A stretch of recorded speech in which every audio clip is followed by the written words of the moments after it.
Congo Avenir, Mboka ya Bakongo.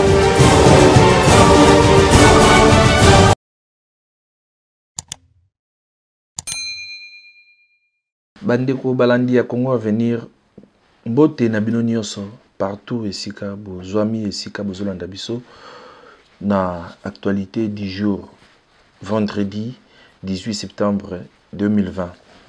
Merci na confiance au bozo pesa na Congo Avenir au travers ngai ndeko na bino Jimmy Dide. Donc to pesi bino merci na ndenge boza ko komena biso, boza vraiment attentif na ndenge to solo laka, boza ko pesa biso ba remarque ba suggestion na bino, toza ko yamba yango vraiment maboko ko fungama. Merci na bino nyonso. Actualité na biso du jour ya lelo toko sima mo makambo ebele parce que toza vendredi 18 septembre 2020, tu as que audience il y a mon mboka Vital Kamerhe au procès à un appel et donc ça mukolo ya lelo. Mais question où toza komi tuna, est-ce que mon mboka Vital Kamerhe à cause là lelo nde, donc il faut toyeba soki Vital Kamerhe à cause là to à cause là te pour na kosilisa ba rumeur oyo nyonso ebandaki koleka mikolo oyo ezalaki awa keno mwana mboka Vital Kamerhe alingi akima, Vital Kamerhe aza malade, Vital Kamerhe aza na centre nganda, parce que jusqu'à preuve du contraire tisikoyo bato bazoyeba te Vital Kamerhe aza wapi. Merci na mino nyonso. Donc eloko eza wana o vraiment trop fan de la paix mingi ba po mosusu ezali tokolobela tomonaki pe Soni Kafuta ba destitué aza sous président ya église du réveil du Congo te, le prophète Dodo Kambande Aoti kozala investi imta remplacer donc collège na bango wana ya ERC efandaki ba monike Soni Kafuta aza ko atambulaki bien te pendant moment oyo ye autaki kozwa kibokonzi na ye wana na église du réveil du Congo toko sola pe makambo misusu ya mike za wana. Donc merci na bino nyonso, merci na confiance oyo boza ko pesa biso na actualité actu du jour na biso ya mokolo ya lelo. Procès ya Vital Kamerhe toyebi ke bakatela ki 20 ans. Donc mon mboka Vital Kamerhe ça a 20 ans ya travaux forcés et puis na biloko na ye oyo ba saisissaki donc to monaki wana nde ba avocat na ye nde parti à Vital Kamerhe c'est un qui procès et qui na appel. Donc le londe il faut to yoka to soki procès et rozala ndenge nini. Donc toza wana vraiment donc pour na kolandela. Mais biso na ngambo na biso ya Congo Avenir, na ngambo na biso ya actualité du jour, to komeka moi ko sala moi analyse moko mokie koluba na tina ete ke bomoni procès oyo beaucoup de personnes ba te belé balobaki ke non ni bomoni procès oyo eza procès moko politique comme procès moko boye donc contre personne ya nani ya Vital Kamerhe pour na ko écarter na 2023 parce que selon ba accord na bango ya Nairobi il fallait Vital Kamerhe nde à se succéder na mwana mboka Félix Tshisekedi. Donc makambo elobamaki ebele. Mais laissons une photo tirée au biso tolobaka toujours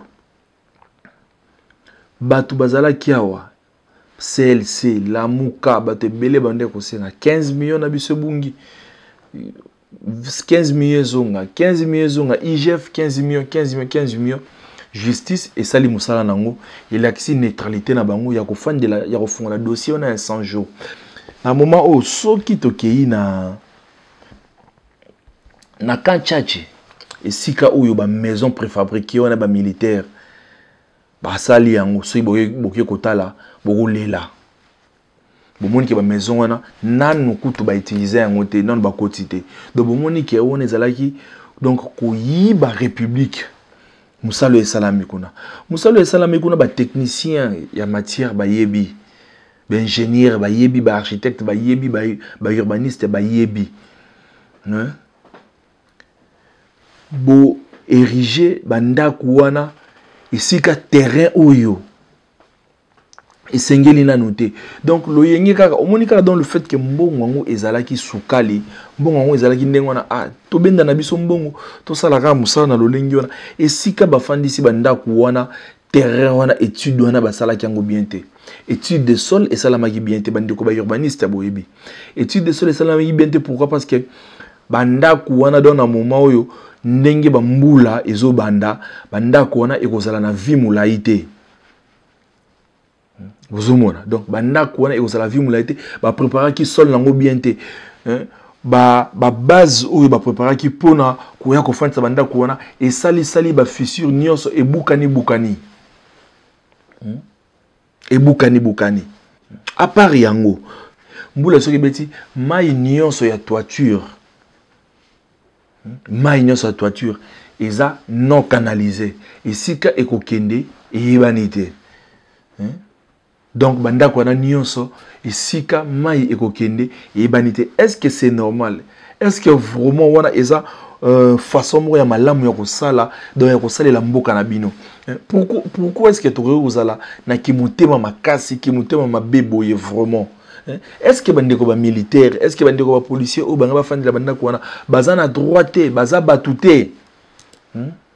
À part yango mai wana esiko kinelate canalisation donc tondolo ba caniveau ezate courant ezate régie des eaux ezate bozomona mais siko tala motango ya mbongo oyo ebimaki pour que ça la musala wana mbongo wana ekebwe mais bandeko na biso yenti obe wonde ko kende wana boyebi mingi boyebi pe makambo wana mais au moins le fait que bokangamaki da personne ya intel ya Vital Kamerhe donc na mabe na malamu bino bozomona ngo kaka malamu parfois il faut tout ça la makambo malamu totika kijalelo wana yango biso na Congo à venir bandeko o ya biso bozona na biso partout dans le monde donc ceux qui vont se perdre la biso makambo tozolo baté mais biso tozala mingi na coin ya vérité franchement parce que ekozala la batu mususu oyo baza ko sepela na vérité o biso toza ko talisa na monde entier parce que les loyo ben internautes parce que les réseaux sociaux tout le monde a commis ko critiquer tout le monde a commis ko finga pourquoi parce que réseaux sociaux et ko révolutionner makambo réseaux sociaux et ko cha oyo nyonso ezalaki na poisa ko bombama oyo nyonso ezali ba pratique ya mabe ya ko bombama et mettre yango en nu donc et tia yango na polele yango na beaucoup de gens bazo se faire na réseaux sociaux donc bande ko na biso o boza pembeni ya ba politiciens o boza pembeni ya ba konzi soki eloko wana eza bien te ezo salama bien te il faut bopesa bango conseil makasi il ne faut pas bozalaka donc boza toujours eloko o eza noir sur blanc bino comme sango blanc sur noir et que ça la vraiment bien te donc procès wana do loko eza en appel justice toza na confiance na yango lolenge eza toujours ko sala musala ba continuer ko sala musala na bango malamu biso beto kozala na ka donc lisu na biso donc lisu likola lisu ko landela commerce ki musala wana ezo salama pour toi toujours comme ça nous information. Inscrit dans les programmes d'urgence des premiers 100 jours du président de la République Félix Antoine Tshisekedi Tshilombo, le premier lot des logements sociaux sera bientôt remis à leurs destinataires. Sur les 300 maisons en construction au Kantchachi, 200 sont achevées.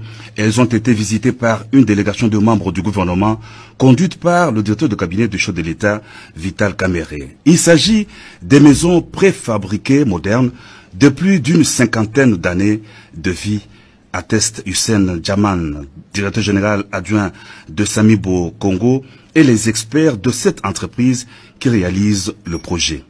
Nous avons commencé ici, je pense que d'ici 3-4 mois, nous on finit notre part de travail. Nous avons besoin de l'OVD qui passe pour nous aider pour la voirie. Nous avons déjà construit en Guinée, à Conakry, nous avons même construit avec la société Carmoud à Paris, en France.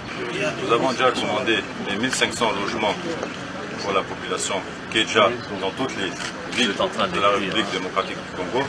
Nous avons aussi commandé les 1000 maisons, 3000 maisons militaires et policiers qui sont déjà à Istanbul, à l'usine, déjà prêtes. Voilà. Site, il est prévu la construction de 300 maisons pour loger les militaires de la garde républicaine et leurs dépendants.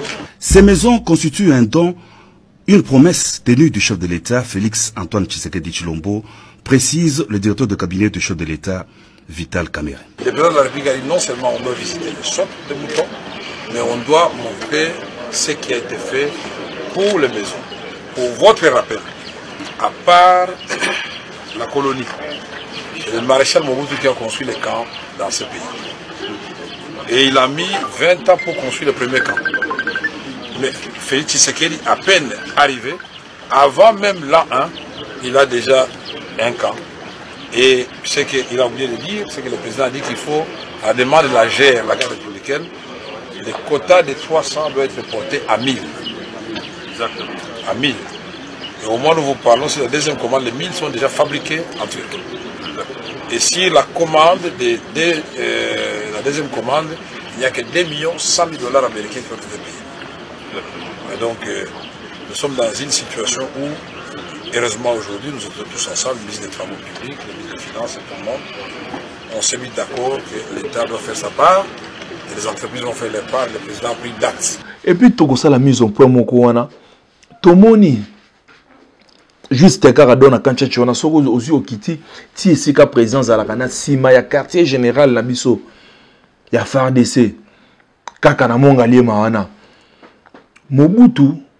A salaka clôture na mongali mana parce que zaki sika o Mobutu abandaka kofanda tangu 5 chantiers Joseph Kabila ani asasa 5 chantiers ils ont clôture mongo zalaka le long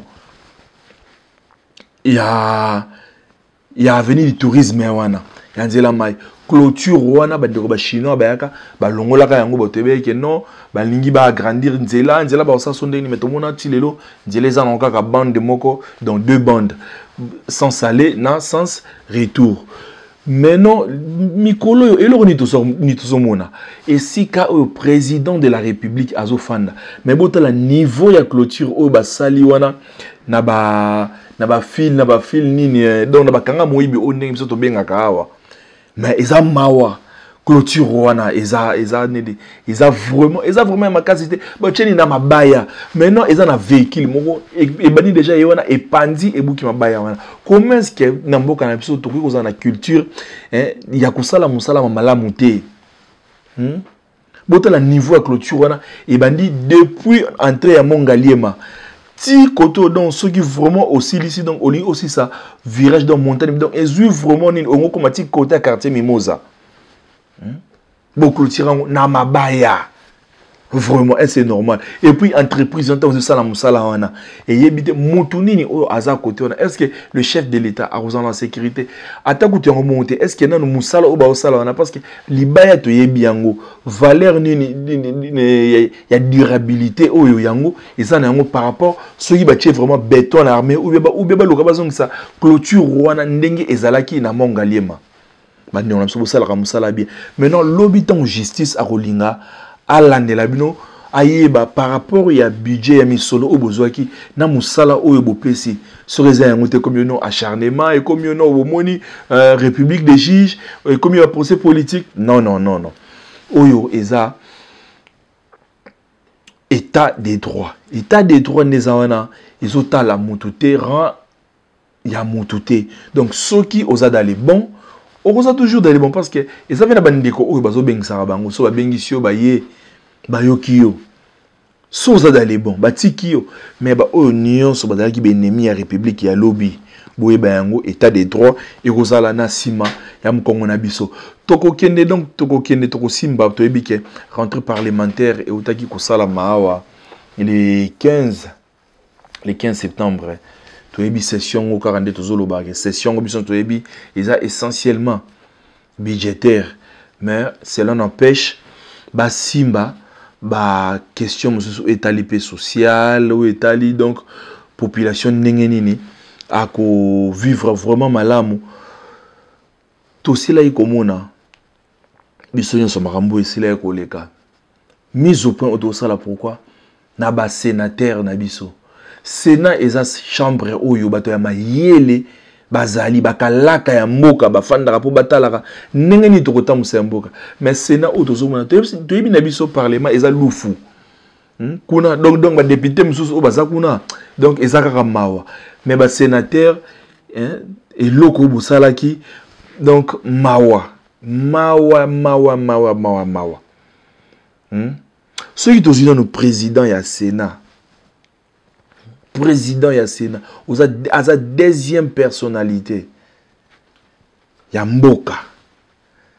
Deuxième personnalité, il y a Mboka. Mais bah acte et Salamaki, Jorouana, ils ont acte moko franchement, ils ont louable été. Ils ont vraiment donc il faut qu'on condamne à la dernière énergie. Tout ça vraiment qu'on condamne. Tu peux si chapeau bas na vice-premier, na premier vice-président du Sénat, Sami Badibanga, parce qu'il a compris qui. Botika ki djalelo, oza président ya Sénat, oza premier ministre, oza président de l'Assemblée nationale. Comment est-ce que vous voyez ça là? Bon moni qui est vraiment si ko bo se mettre bo bimi vraiment limanda ke bo salela ka individu bo salela ka mboka te. Maintenant l'habitant peuple ozana sima na bino aye ke non bo kota te. Bo komiono bo moni ndeza non nous sommes à l'insécurité. Non. Pourquoi est-ce que Bokouri ko se rabaisser à niveau on a vraiment? Que vous observez tout à l'heure, je crois, c'est l'entrée du président du Sénat. Il est forcément, nous pensons, accompagné du sénateur Ali. En tout cas, c'est ce que l'on pense, selon les informations nous parvenues il y a quelques minutes, quelques secondes. Effectivement, nous ne nous sommes pas trompés. Joseph Kabila Kabange. Ils ont passé. Ils ont passé vraiment. Pourquoi? Parce que les loyaux de président du Sénat, ils ont attaqué les réseaux sociaux.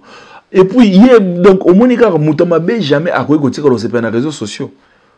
Moutou a ça le côté. Oh, a ça le logo mabete. Ok, nous avons les réseaux sociaux. Pourquoi? Pour elo qu'on a ataba collé na yango. Ceux qui se retrouvent na yango te. Et au salaire le côté et au niveau na yote et kolongola qui prix Nobel na yote. Le fait que bomitambu sama mabe, bomitambu sama kamabe. Yango wana ozomona donc boza ko kokate. Ba acte ndenge wana to ko komona donc tozo comprendre à la lire où vont les choses. Tiba 2021 wana FCC ni donc presque nyonso europanza ba ba ozala lisusuté. Et ça n'a pas interview donc ni toko proposer les bino ba image bolanda boyoka donc vous comprenez que ndenge makamezo tambolela yango te président Sénat donc oza modèle te oza modèle te pourquoi? Parce que yo okote mais la réseau sociaux pourquoi mutu mususu oh non abandane ko mela masanga lelo grâce à réseaux sociaux a qu'on peut ko attaquer bateau mais non pourquoi oza modèle te? Est-ce que beaucoup de gens vraiment dossier où ils allaient qui yawa pour nakaka tapi wana kaka bachaki wana na minda wana bani wana 4 millions pour qu'on réflexionner c'est na 4 millions et ça passe bande ko nangai 4 millions et kinda biso kaka ndengo wana justice congolaise toyebi ke beaucoup saisir dossier wana beaucoup talela yango bien dossier wana beaucoup talela yango bien ndenge bozotela ba dossier. Il y a Patient Saïba, il y a Ndeko Nyonso, il y a directeur financier en Vodacom, il y a RVA, na poste, donc, dossier na Bokolande Lango, 4 millions et qui n'a biso karaboui. Tant que mamba atika la rolobate. Pour encore réflexionner, est-ce que ça a vraiment un sens? Bah, insulte nini au tant mamba salate. Tant mamba afinga ba journaliste. Toi biango. Tant mamba Dio Mindonga la oyo. Si afinga ayi à propos au Athéna devant Dio Mindonga la Tambwe Mwamba aza modèle te Tambwe Mwamba kaka maman afinga bijou goya en direct et puis hier azala ki wana azaki dans l'hémicycle azala ki wana au moment de l'ouverture de la pré-campagne pour l'élection du bureau, vous êtes venu chez moi. Vous découvriez d'ailleurs ma résidence à cette occasion. Plusieurs reprises. Et aussi à mon cabinet. Pour demander le soutien à votre candidature comme questeur du Sénat. Je vous ai signalé que la décision n'était pas à mon niveau, mais au niveau des autorités du FCC. Toujours, pendant cette période de campagne, vous m'avez invité à plusieurs reprises chez vous pour boire du champagne. J'ai toujours refusé poliment et systématiquement. Vous vouliez mon appui pour devenir questeur du Sénat. Vous m'avez dit que nous allions faire du fric si vous êtes questeur du Sénat. Je vous ai répondu que je suis venu au Sénat pour y laisser mon empreinte et pas pour faire du fric, et que j'en avais pour vivre décemment et faire vivre ma famille. J'ai présenté votre candidature au FCC, comme je l'ai fait pour beaucoup d'autres candidatures. Les autorités du FCC l'ont rejeté, considérant que vous n'aviez pas la compétence nécessaire pour cette fonction et que vous n'aviez pas la moralité qu'il faut pour cette fonction. Le colo donne à père choix. Afina Madame Bijougoya, tu éviter. Exemple Nini, donc c'est pas un modèle. Dans la regrettant, n'enga comment tu donnes la place wana. À ça modèle, mais le fait qu'il y a politique, bah total a intérêt na bango donc politique, yangwana elo resala donc ndengwana. Tout mais quand total la nanu ba réaction ya bato musupi ba sepelacté pourquoi parce que il y avait même des députés, groupe de députés où bazala qui très mécontent. Balinga gout donc babike do bango fait ba sila na Joseph Kabila. Basila nanaye. Basila nanaye pourquoi parce que makambo eleka kiwana nyonso o tozomona lelo yende mutu aza auteur na yango. Et puis soki ayewana ezate ke oh non Joseph Kabila non par rapport ya titre oyo azwana sénateur à vie. Il faut asalela yango musala. Sénateur à vie au Joseph Kabila, bandeko sobozo yebate. Beaucoup de sénateurs ils ont titre honorifique. Donc afani nango kaka asel non. Ils ont titre honorifique te ke oyo akufana nango asel ngo le côté. Ils ont titre oyo ezake donc après avoir que ça mandat naye, il faut asala mosala comme sénateur mais vie naye mobimba. Donc titango rokufa akotika donc ako travailler comme sénateur. Et puis akobanda koya. Donc il faut vous comprendre que Joseph Kabila akobanda koya. Donc on peut poser une interview maintenant si maintenant au point où Joseph Kabila akobanda koya ko siéger wana na ba commission akobanda ka okota parce que et puis arozala parmi ba sénateurs oyo il faut à proposer à loi vu expérience na ye oyo azana yango. Donc bandeko ezalaki eloko moko oyo ezalaki blague te. Et puis, ce qui ayaki, c'est parce que nombre d'absences na yé et les cas qui ndelo. Donc, ce qui continue qui, ils ont respecté la constitution, qui a la poursuivi. Donc, est-ce que vous comprenez? Donc, c'est le moment où il y a automatique et comme il y a un sénateur, il est considéré comme un homme sage et un mboka.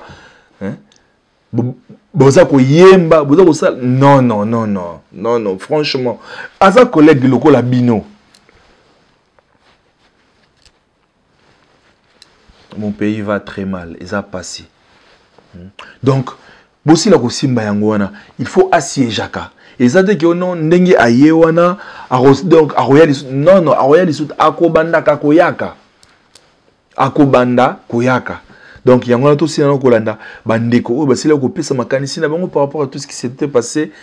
Ces jours-là, il y a rentrée parlementaire le 15 septembre. Bongo tout zongato continue à masona biso. Il y a actualité du jour, il y a Mukola Lelo. Plus 243 81 369 17 43 numéro Nabiso Yangwana. Insurrectionnaire dans l'espace du Grand Kassai. J'ai une proposition de loi quant à ça. J'ai mes questions orales que je continue à suivre, même si nous attendons le budget. Mais je voudrais rencontrer les membres du bureau pour qu'on puisse inviter les ministres de la Défense ainsi que les ministres de l'Intérieur, parce que les problèmes d'insécurité continuent à se poser dans l'espace du Grand Kassai. J'ai un combat à mener, parce que des fois je trouve que c'est injuste. Quand on parle de la sécurité en République démocratique du Congo, on ne voit que l'Est. On oublie qu'au centre, il y a aussi des problèmes d'insécurité. J'ai failli ne pas me mettre debout aussi dans la salle quand on parlait des morts. On a oublié qu'il y a eu des morts entre la frontière du Kasaï oriental et Kasaï central. Il y a eu des morts entre Kasaï Chikapa et Kasaï central. J'ai comme l'impression que les morts de l'espace du Grand Kasaï sont des morts oubliés. Voilà pourquoi nous devons vraiment faire un grand plaidoyer quant à ceux. Je suis très content et très fier quand je l'ai vu entrer. Bien sûr, il y avait des rumeurs déjà qui coulaient qu'il allait venir. Bon, parce que la fois passée, il devait aussi venir, il n'était pas venu. Bon, cette fois-ci, nous l'avons vu dans la salle. Donc, il confirme ce qu'il nous avait dit à Kingakati. J'ai dit beaucoup à mes amis du FCC et collègues, plusieurs fois. Le président honoraire de la RDC, autorité morale du FCC et président national du PPRD, nous a toujours dit, chaque fois qu'on nous a parlé à Kingakati, que je ne suis plus président de la République, je suis devenu sénateur. Aujourd'hui, devant les ambassadeurs et tout le monde, il venait de prouver à la face de tous qu'il est sénateur. Par rapport à ce mandat, nous, au contraire, c'est jusqu'en 2023, lui, il est sénateur à vie. Il est sénateur à vie et j'ai été l'homme le plus heureux de le voir dans la salle. Et surtout que par rapport à l'appel nominal, c'est mon voisin de la chambre après Kambaï, Kabouya et les autres. Nous serons presque des voisins dans la même salle du Sénat.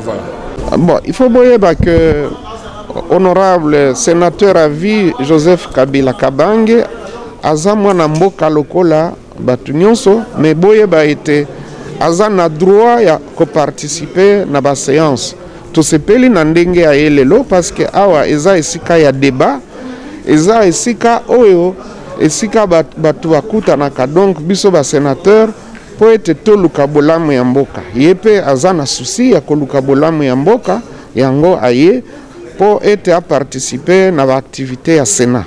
Bandeko, merci. On a d'autres Rolanda. Sénateur Denis Kambaï na Bahati Lukwebo. Mais les politiciens n'ont aussi la constance. La politique est bien. Na mo ibo afficher longi mususuté na po kopé bolaxi longi mususu pour na ba intérêt na bino. Donc République démocratique du Congo, ils ont tous besoin ya makambo wana te. Toko lobela makambo ezoleka formo na mboka na biso yo eza susu normalité. Niveau ya insécurité oyo ekomi oyo ya ba enlèvement oyo ekomi ya ba kaya ba viol non eza sous na niveau ndenge wana te. Franchement, ministre intérieur, inspecteur général, il y a la police. Il faut vraiment botala eloko oyo. To éviter inspecteur provincial général Kasongo, franchement, azo sala eloko te. Général Kasongo azo ko kamsala te. Général Kasongo na ebité ayebaka te akusimba wapi, akokende wapi to akusugisa wapi. Franchement, na époque ya général Kanyama. Ezalaki boité vraiment. Ba ujana wana ba police ba ba ujana niveau ya ba bina bango eleki. Bandeko eleki ba ujana wana eleki ba policier na ebité nini ba policier bazwaka na ebité ba kotata soki do bazata formation na ebité policier koma nyonso na nzela na esika policier ko telemate policier koma partout neti biso ozu biso na bandal na inga ozu biso na bandal na inga moyen ya koleka ezate biso esika tozawa moyen ya koleka ezate ba policier ba koma na bango makasi kaka donc pona kaka donc cahier registre pona mituka ba parking plus de 100 véhicules là la rawana mutuka mo 1000 francs yebisa ngai bozole la salaire ba matila bino salaire ba matisa pona makambo nini parce que bino moko bo mi futaka et puis ba policier nyonso ba koma na bango ko préférer ba koma ba PCR ba police ya circulation routière pona mituka ba kangana bango mituka et loko bango ko préférer yangona au moins na moi Carrefour donne moi coin moko boy ata plus de 10 policiers mais juste ka permet na bango embouteillage ezali bazo ko ko sa musala te kulu na kuto kolobate kulu na kokangama lobi ya bimi raison ba kopesa biso nini pleni azate bongo biso to kosala ndenge nini dossier na yeto kolandela ndenge nini mais kulu na ona tanga kati mutu problème ezate bota la ba dossier makam o euti ko leka na kisenso wana en plein jour bande ko ba infirmière wana mibale basili ko violer bango. Et puis bakulu na wana bango wana do bazana bango normal ata nenge peine ba uti ko katela bango wana to mona ka après 6 mois après une année bango wana bazongi na bango libanda.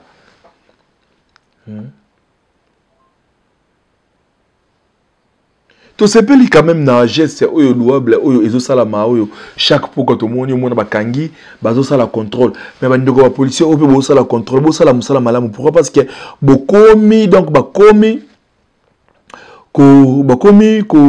corrompre bino. Ba voiture est belé, ba véhicule est belé, et ça corrompre bino. Et puis ba bisika mususu ba coin oyo boza ko tcha ba barrière na bino. Et ça na ba véhicule est belé, baza ko dévier bino na ba chobo, bazo kima ba nzela mususu. Toyebi bien ba itinéraire oyo chaque jour oyo bazo lela kake et sika boye ba iba. Eza itinéraire mingi ya boulevard magasin. Tiba Royal wana et si kana ezalaka mabe ozu 24 kota UPC et si kana ezalaka mabe ozu limité ko bana na première deuxième troisième quatrième cinquième rue côté wana nde esika baboka bato mingi côté wana esika donc atomoni mutuka ndeni ko mekate boyebi ba place yango très bien.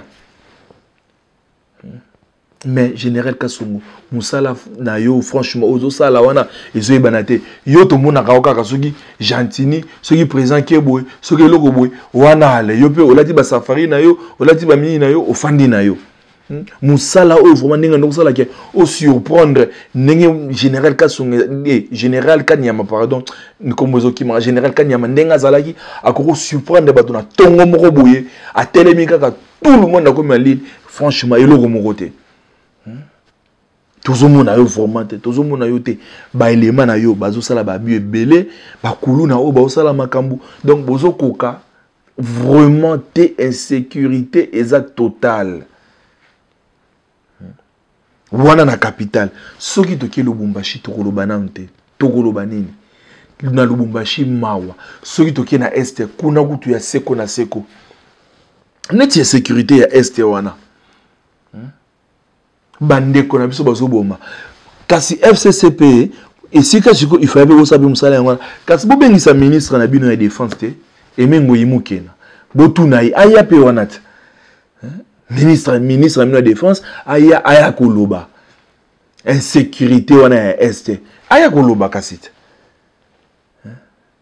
aya koloba parce que tout le monde qui ministre sommet oyo elingaki esalama côté kuna et salamité, bah poussi yango pourquoi insécurité donc bah mesure ya sécurité et ça qui vraiment réunité et puis et ça nango kaka wana te wana biso te bi ke ezaki nango juste bah donc le kuta balinga ki ba juste ba voiler hein ba bomba mo le kuta moko boye et ça très bien que au moni balinga ki belando ba sukisa ba Rwanda wana na ba Uganda wana par rapport à makamla ba salaka bamonika biso to mana poisa yango wana baloki ba créer moi ba rubrique moko boye pour que ministre wana et salamate.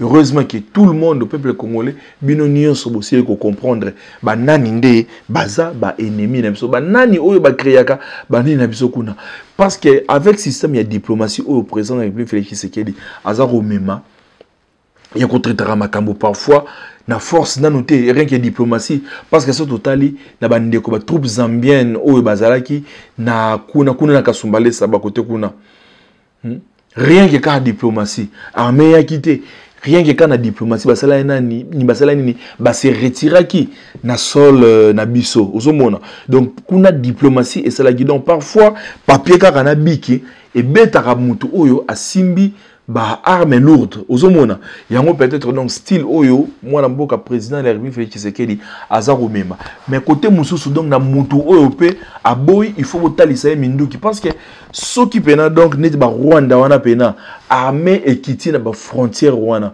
ceux qui ba meki to frapper donc ba senti que RDC côté pe armée baza makasi wana diplomatie ton koya et ofanda mbala moko soki lelo Rwanda azaro ganga azo siama c'est parce que aibi ki bon du côté militaire ngapena na force ngape na za na force ya ngono moni donc biso to memela kaka na diplomatie bi ya diplomatie so na bois qui du côté militaire to kolenda donc biso pe il faut que donc du côté militaire président de la République mais quand on changer le système sur diplomatie et si maintenant noté to kena no donne forme militaire bongo diplomatie ça la nini et ya na sima kaka ndenge donc adage le bana latin qui vis pacem parabellum. Donc, qui veut la paix, prépare la guerre. Donc, ils ont un normal, ils ont un bêté. Donc, l'autre, par rapport à l'insécurité, ils ont régné pour l'autre, il y a banda et banda. J'ai basala on te dit que ils ont pour la matière première, ils ont pour la minerai ou bazora côté wana. Donc, contribution na biso ya mukie, donc ils ont qui wana beaucoup mais la biso. Dans le numéro na biso, ils ont affiché na baya écran nabiso. Merci na mnonyoso partout dans le monde escabona nabiso na ba oyo ba ekokota donc na ngongo to banda kolobela audience oyo eza lelo donc procès en appel il y a procès 100 jours donc audience na eza lelo to koyeba biso nyoso ndenge ni makambo yango ekosila kokendela to kosila pe kobeta mo c'était na makambo oyo eza koleka oyo il y a un pasteur et basali nzambe.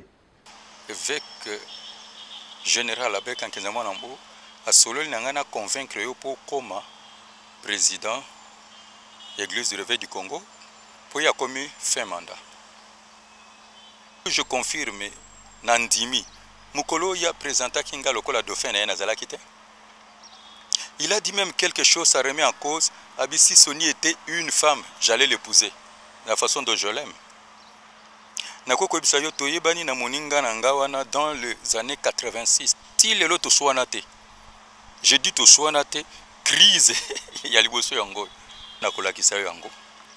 Problème na yezalaki ba yokani na bandeko wana au comprendre pourquoi ba kena secrétaire nini ya justice secrétaire ya justice invité biso tango to komi kuna mukolo na tomboka kina nzoto. Je vous dis na tomboka ki na nzoto etelaki moke soit ndakende na makala soit nami o moto oyo amankaki ngai akende na nini na hôpital. Tuna bato nyonso bazalaki wana. Eza vraiment ils ont ça la biso moi pasi makasi. Lelo yo président ya Église du Réveil du Congo le général Soni Kafuta azali susute. Donc, prophète Dodo Kamba a silai kozala investi na esika na ye. Donc, il y a commune pour l'instant c'est quoi président ya ERC.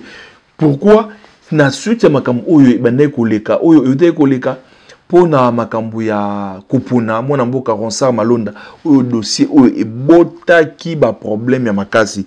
Mais eloko nini oyo ba simbi mwana mboka Soni Kafuta asila kotika et bongawana donc tout le monde évêque général Albert Kakenza oyo asile ko sala je crois 21 ans afanda ki bena na kiti wana aumeli vraiment makasi donc basila ko fanda balobi nini mwana mboka Soni Kafuta asili ko vieux na mwaka temps o asala ki oyo donc tribalisme la ki makasi parce que to biso to bombité aza mutu donc il y a grand Katanga kuna donc ndeko ya Joseph Kabila. Uzomona yango de ba remarquer que azo travailler na tribalisme donc azalaki na moi parti azalaki na oreille donc lito ina ezalaki vraiment tendu mopandi moko boye wana yango na eloko batelemeli or bon balingaki donc ERC et travailler na neutralité parce que toyebi que donc wana calamité to ki na réforme wana ya ni ya seni bazoluka babimisa équipe oyo moto oyo akokitana na mwana mboka Corneille Nanga.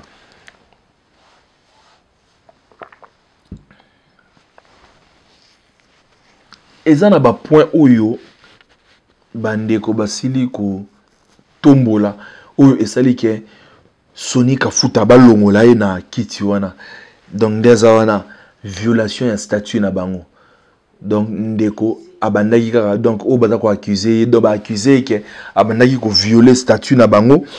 À part statut, abandaki ko violer règlement d'ordre intérieur na bango.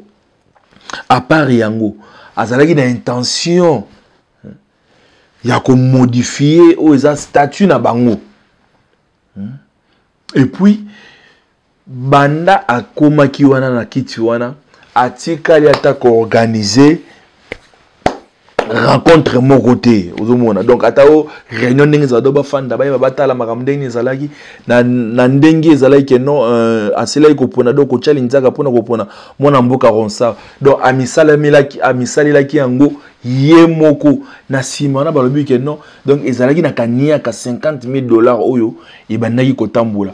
Toyebi ke eza na ba vidéo récente o eza na chaîne na biso na Congo Avenir to sala rapé eloko mona mboka Soni Kafuta boyoka kai oyo ya lobaki mais eza na collège baninga na ye oyo ba fandeli ye do ba comprendre ke makambo nyonso oyo baza ko accuser wana. Donc a se mêler na kati, donc aza ko se retrouver na kati yango ba monaki te. Donc ba monaki ke aza lisusu digne ya ko kumbela, donc ya ko kamba oyo tobengi église du réveil du Congo te. Donc yango wana azalaki remplacé na mwana mboka prophète Dodo Kamba oyo alobi ke donc ye azape na wana pona ko combattre tribalisme oyo ezolinga et donc efanda na kati ya église du réveil du Congo. Ye arozalana donc pona ko bundela ba anti-valeur oyo ezo réunion wana et si la isusu donc kozala wana te. Donc tozomona wana eloko oyo vraiment ezo koleka na kati ya makambo susu. Donc entre ba représentant na biso oyo donc baza ko kindaka ko sela biso musala eza vraiment bien te. Et puis bandeko na kolobaka na ba leader d'opinion na biso, il faut tozala na motema oyo ya ko salela mboka, ya ko salela population. Eza na ba image moko oyo ngai na monaki totala yango nanu biso na bino. Parce que to juger, total to juger bon to zonga, to continuer. Pourquoi est-ce que na tcheno ba image wana bongo to continuer na masolo na biso.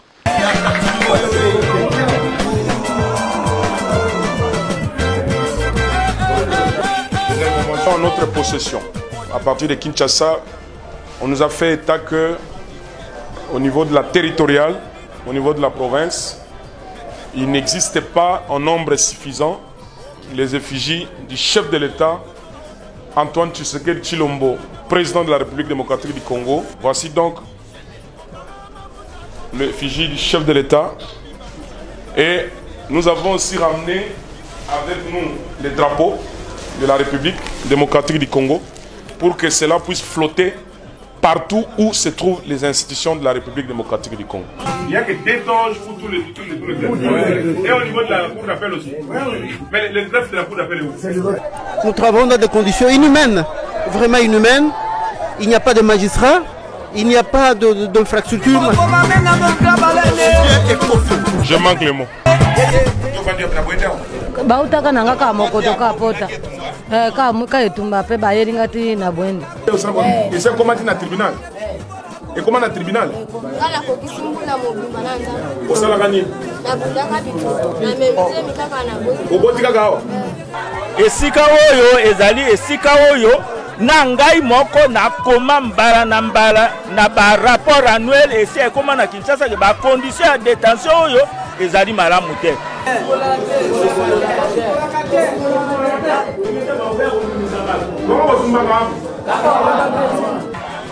Nalobi ezali somo. Soki na 21e siècle bato bakoki kobika lokola banyama.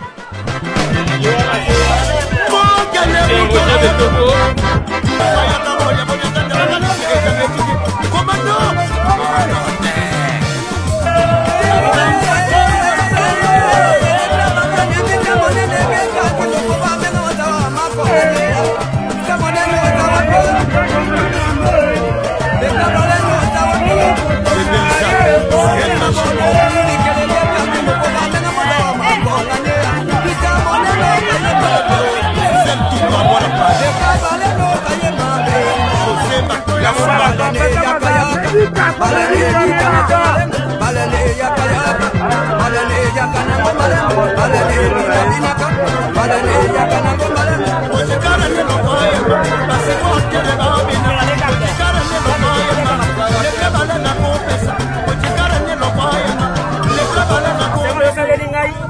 yo za kaka yo na yo kaka na mabe na malamo toyebi kaka yo koti na mokili oyo tomona na ndemo toasalama yo amakasi bo nzambe apambola banzela neza kaka polele naba olibere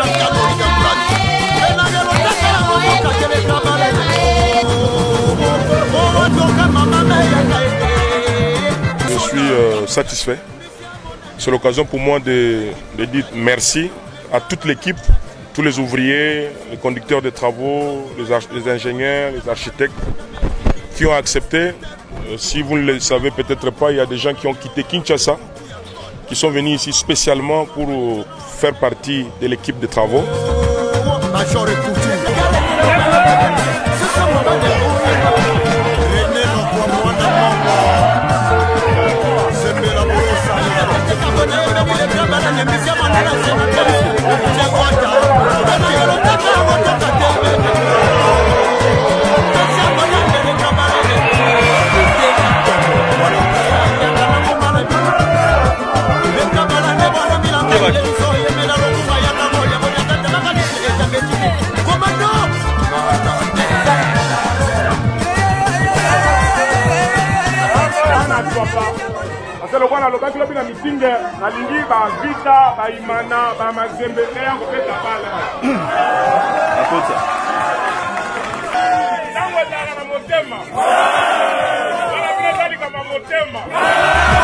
Biso zo tosili komona ba image jaune eza ba image ya sengo na ba image ya mawa oyo eza na parmi ba province na biso moko eza na Chwapa.